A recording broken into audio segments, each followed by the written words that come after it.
tubig. Papaliguan natin si Waki. Maligo ka habang nakain, Waki. O, dyan ka. O, dito ka. Dali. Ha?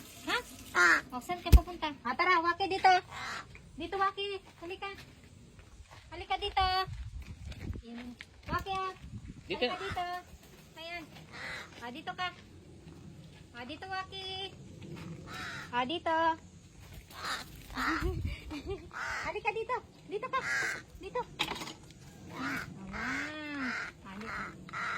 Kakain kasi si Waki. Dito sa taas, dali. Dito.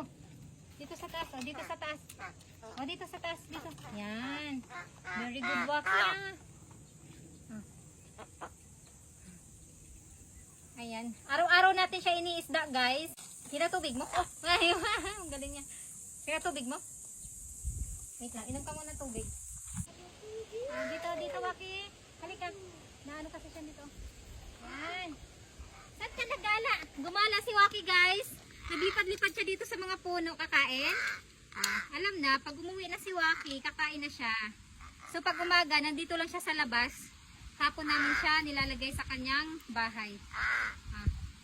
Aba? Saan ka nakarating, Waki? Saan ka nakarating? Sobrang laki nito. Kaya mo? Kaya mo ganyan kalaki? Kaya niya pala yung malaki talaga. Gagala ka ulit pagkatapos kain, Waki? Ubusin mo na tong isda. Guys, nangingilala na si Waki pag may naghawak sa kanya ng ibang bata.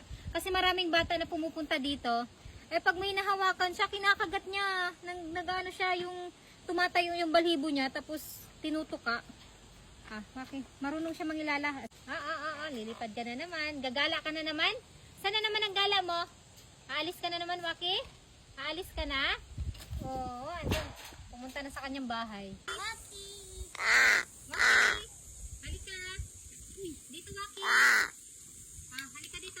Gusto yung sumunod sa sa hawak na malaki. Saan ka pupunta, Waki? Dito ka lang.